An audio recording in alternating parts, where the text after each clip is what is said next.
નમસ્કાર મિત્રો, અમારી યુટ્યુબ ચેનલમાં આપનું હાર્દિક સ્વાગત છે। તો મિત્રો આપણે જાણીશું હોળીની પ્રાગટ્ય કથા વિશે।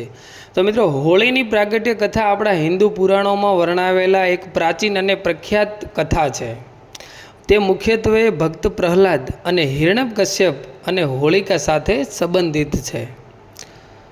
પ્રાચીન કાળમાં હિરણ્યકશ્યપ નામના એક શક્તિશાળી અસુર રાજા હતો।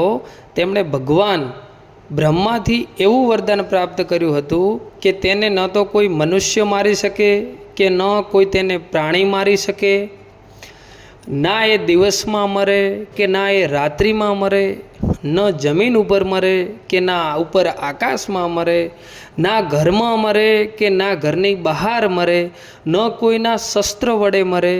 એટલે આ વરદાન ભગવાન બ્રહ્માજીએ આપેલું હતું। તેથી આ હિરણ્યકશ્યપ નામનો રાજા આ અહંકારના કારણે તેણે પોતાને ભગવાન માનવાનું શરૂ કર્યું અને દરેકને પોતાની આરાધના કરવા માટે મજબૂર કર્યા।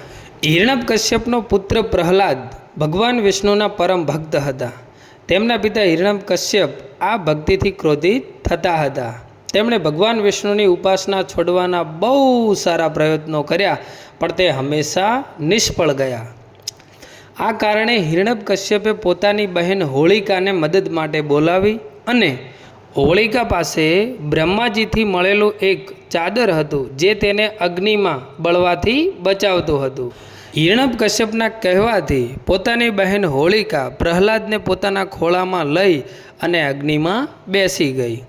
હિરણ્યકશ્યપ મનમાં એવું માને છે કે પ્રહલાદ ભસ્મ થઈ જશે અને હોલિકા બચી જશે, પણ ભગવાન વિષ્ણુની કૃપાથી હોલિકાનું ઓઢણ ઉડીને પ્રહલાદને ઢંકી દીધું અને હોલિકા પોતે અગ્નિમાં ભસ્મ થઈ ગઈ, જ્યારે પ્રહલાદ સલામતીથી બચી જાય છે।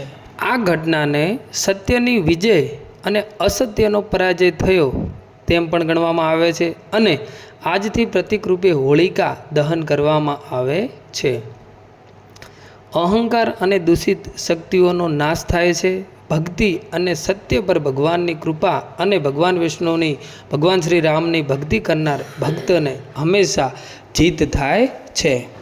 આ કથાને આધારે દર વર્ષે ફાગણ સુદ પૂર્ણિમાના દિવસે હોળીનું દહન કરવામાં આવે છે અને બીજા દિવસે રંગોથી હર્ષોલ્લાસ ભર્યા ધૂળેટીના ઉત્સવની ઉજવણી કરવામાં આવે છે। સાચા ભક્તની સાથે ભગવાન શ્રી વિષ્ણુ ભગવાન શિવ શંકર ભોળાનાથના આશીર્વાદ સદાયને માટે બની રહે છે। માટે સાચા મન તનથી કરેલી ભક્તિ કોઈ દિવસ નિષ્ફળ જતી નથી। તો મિત્રો આપણે આ જોયું હોળીની પ્રાગટ્ય કથા વિશે। મિત્રો 2025ની હોળી અને ધૂળેટી કઈ તારીખે છે એ આપણે જણાવીશું। તો મિત્રો 2025ની જે હોળી છે, જે હોળાષ્ટક બેસી જાય છે એ 8 દિવસ પહેલાં બેસે છે, જે 6 માર્ચથી ચાલુ થાય છે અને હોળીની તારીખ છે 13 માર્ચ 2025ના રોજ હોલિકા દહન રાત્રે થશે।